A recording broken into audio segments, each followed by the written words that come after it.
ಮೈಸೂರು ಜಿಲ್ಲೆಯ ಸಾಲಿಗ್ರಾಮದಲ್ಲಿ ಕರ್ನಾಟಕ ಲೋಕಾಯುಕ್ತ ವತಿಯಿಂದ ಸಾರ್ವಜನಿಕ ಕುಂದುಕೊರತೆ ದೂರು ಸ್ವೀಕಾರ ಕಾರ್ಯಕ್ರಮ ಹಮ್ಮಿಕೊಳ್ಳಲಾಗಿತ್ತು. ಲೋಕಾಯುಕ್ತ ಎಸ್ಪಿ ಸಜಿತ್ ಅವರು ಮಾತನಾಡಿ, ಸರ್ಕಾರಿ ಕಚೇರಿಗಳಲ್ಲಿ ಆಯಾ ಇಲಾಖೆಗಳಿಂದ ಸಿಗುವ ಸೌಲಭ್ಯಗಳು ಮತ್ತು ಲೋಕಾಯುಕ್ತ ನಾಮಫಲಕಗಳನ್ನು ಅಳವಡಿಸಬೇಕು. ಮಹಿಳಾ ಮತ್ತು ಮಕ್ಕಳ ಕಲ್ಯಾಣ ಇಲಾಖೆಯವರು ಬಾಲ್ಯ ವಿವಾಹ, ಫೋಕ್ಸೋ ಹಾಗೂ ನಿರ್ಭಯ ಯೋಜನೆ ಬಗ್ಗೆ ಜನರಲ್ಲಿ ಅರಿವು ಮೂಡಿಸುವುದರ ಜೊತೆಗೆ ನೆರವು ದೊರಕುವಂತೆ ಮಾಡಬೇಕೆಂದು ತಿಳಿಸಿದರು.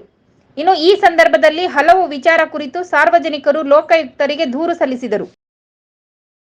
ಸಾರ್ವಜನಿಕರಿಗೆ ಮೊದಲು ಸೇವೆ ಸಿಕ್ಕಂತದ್ದು ಅಂತ ಹೇಳಿದ್ರೆ ಗ್ರಾಮ ಪಂಚಾಯತ್ ಜನ ಹೋಗ್ತಕ್ಕಂಥದ್ದು, ಪೊಲೀಸ್ ಸ್ಟೇಷನ್ಗಳಿಗೆ ಬಿಟ್ರೆ ವಿಲೇಜ್ ಅಕೌಂಟೆಂಟ್, ಬಿಟ್ರೆ ರೆವಿನ್ಯೂ ಆಫೀಸು, ತಹಶೀಲ್ದಾರ್, ತಾಲೂಕು ಆಡಳಿತ.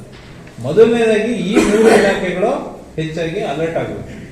ರೈತರುಗಳಿಗೆ ಸುಮ್ಮನೆ ಸೂಚಿಸ್ತಕ್ಕಂಥದ್ದಲ್ಲ, ಒಂದು ಸಣ್ಣ ಕೆಲಸಕ್ಕೆ ಅವರು ರೈತರು ದನ ಕರು ಮೇಯಿಸ್ಬೇಕಾ, ಅಲ್ಲಿ ಬೆಳೆ ಬೆಳಿಬೇಕಾ, ನೀರ್ ಹಾಯಿಸ್ಬೇಕಾ, ಮಕ್ಕಳು ಸ್ಕೂಲಿಗೆ ಬಿಡ್ಬೇಕಾ, ಅಥವಾ ಒಂದು ಸಣ್ಣ ಕೆಲಸಕ್ಕೆ ನೀವು ತಿಂಗಳಾನ್ಗಟ್ಲೆ ವರ್ಷಾನ್ಗಟ್ಲೆ ಅಲಿಬೇಕಾ ನಿಮ್ಮ ಆಫೀಸ್ಗಳಿಗೆ. ಬೇರೆ ಕಡೆ ಇರ್ಬೋದು, ಪರ್ಮನೆಂಟ್ ಆದಂತ ಬೋರ್ಡ್ ಅನ್ನು ಹಾಕಿಸ್ಬೇಕು. ಅಲ್ಲಿ ಲೋಕಾಯುಕ್ತ ಅಧಿಕಾರಿಗಳ phone number, land number, mobile number ಎಲ್ಲದೂ ಕೂಡ ಕಡ್ಡಾಯವಾಗಿ ಇರಬೇಕು.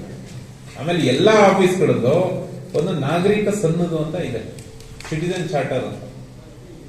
ಈಗ ಸಬ್ ರಿಜಿಸ್ಟ್ರಾರ್ ಆಫೀಸಲ್ಲಿ, ತಾಲೂಕು ಆಫೀಸಲ್ಲಿ, ಸಿಡಿಪಿಒ ಆಫೀಸಲ್ಲಿ, ಅಂದ್ರೆ ಸಾರ್ವಜನಿಕರಿಗೆ ನಮ್ಮ ಕಚೇರಿಯಲ್ಲಿ ಏನೇನು ಸೇವೆಗಳು ಲಭ್ಯ ಇದೆ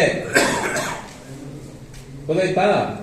ನಮ್ಮ ಕಚೇರಿಯಲ್ಲಿ, ಸಿಡಿಪಿಒ ಕಚೇರಿಯಲ್ಲಿ ಸಾರ್ವಜನಿಕರಿಗೆ ಏನೇನು ಸೇವೆಗಳು ಲಭ್ಯ ಇದೆ ಅಂತ ಬೋರ್ಡ್ ಅನ್ನ ಹಾಕಬೇಕು. ಸರ್ಕಾರದ ಆದೇಶ ಇದೆ.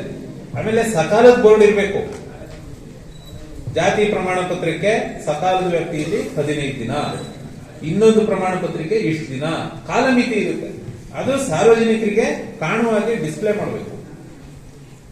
ಅದು ಕಡ್ಡಾಯವಾಗಿ ಎಲ್ಲಾ ತಾಲೂಕು ಲೆವೆಲ್ ಆಫೀಸ್ಗಳಲ್ಲಿ ನೀವು ಇನ್ಸ್ಟಾಲ್ ಮಾಡಬೇಕಾಗಿರ್ತಕ್ಕಂಥದ್ದು ನಿಮ್ಮ ಜವಾಬ್ದಾರಿ. ನಾವು ಆಯ್ಕೆ ಮಾಡ್ಕೊಂಡ್ಮೇಲೆ ಯಾವುದೇ ಸರ್ಕಾರಿ ಹುದ್ದೆ ಲಾಭದಾಯಕ ಆದಂತಹ ಹುದ್ದೆಗಳಲ್ಲ.